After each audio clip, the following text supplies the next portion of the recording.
kababayan, dito muna si Couple D, mga kababayan, sapagkat isusunod po natin sa awit na ito ang isa pang awit ng pagmamahal sa ating bayan. Awitin ito na nagmula sa tula ni Gat Andres Bonifacio. Ang title nito, Aling Pag-ibig pa ang hihigit kaya. Ito po ay napakagandang tula na ginawang awitin mula sa isang dakilang bayaning Pilipino na si Gat Andres Bonifacio. Itatawag natin si Dayan at ang kanyang kapatid si will you join? Yes. Sige. Dali ka, join. Ito po ay magandang awitin, Brother Oliver. I-assist po natin. And then pagkatapos dito ay magkakaroon tayo ng symbolic noise barrage at ang pagsumada ng ating activities kung mayroon pang speaker. Miss Dayan, please come over. Okay? Sumada mo na. Ang ingay mo na, ingay. Dayan, dito ka muna. Mag-iingay daw muna mga Pilipino. 1! Teka. Brother Oliver, kunin ko ng aking mahiwagang piso. Mahiwagang piso. Okay, Brother Oliver. 5, 4, 3, 2, 1, go!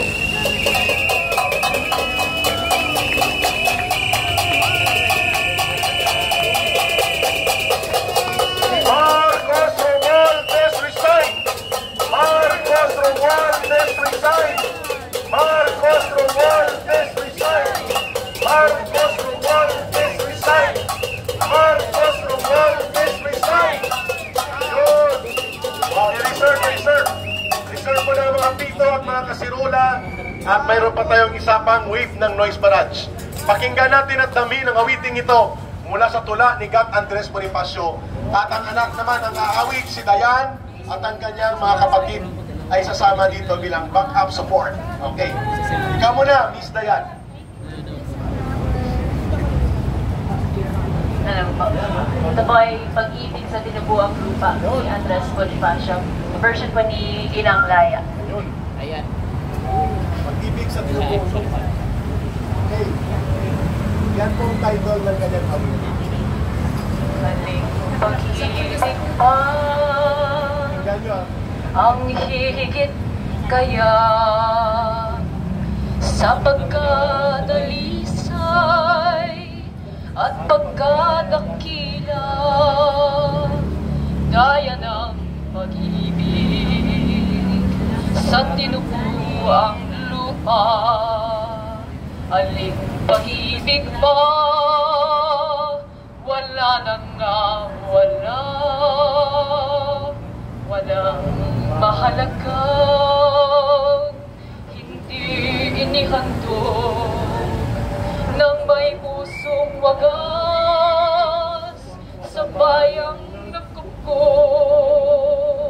dugo, yaman, tulong, katiis at pagod, buhay mayabuting magkalagot-lagot. Ang nakaraang panahon ng aliw, ang inaasahang araw na darating ng pagkatimawa ng mga lipid, liban pa sa bayan, saan tatanghalin, sa abang-abang mawalay sa bayan, ngunit na may langit sa pibi ng Mumbai. Walang alaala't inaasang-asang, kundi ang makita'y lupang tinubuan.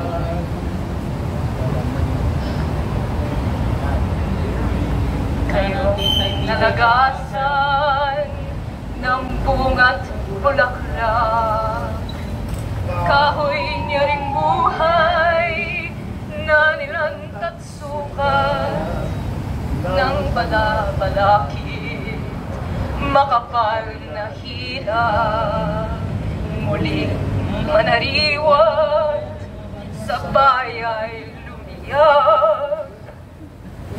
Ipagkahandog-handog ang buong pag-ibig hanggang sa may lubod, ubosing itigis.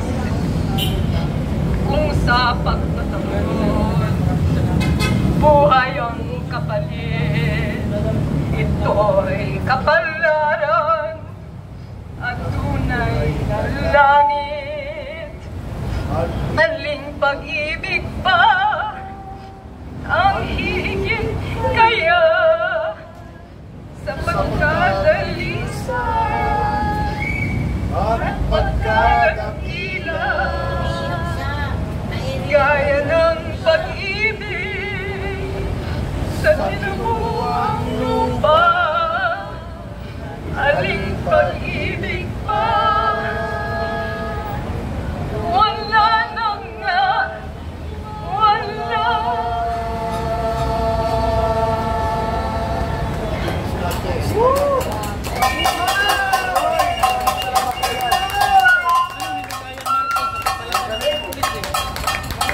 Walang nakakapag-awit ng ganyang awitin.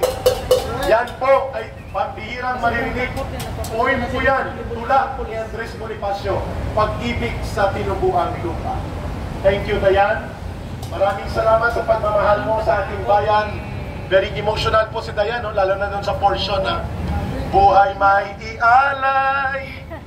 No? Mga kababayan, yan po ang dahilan kung bakit tayo nandito. Walang ibang magmamahal ng ating bansa kundi tayo ring mga Pilipino. Walang ibang maninindigan at magtatanggol ng kabutihan ng sambayan ng Pilipino kundi tayo rin po.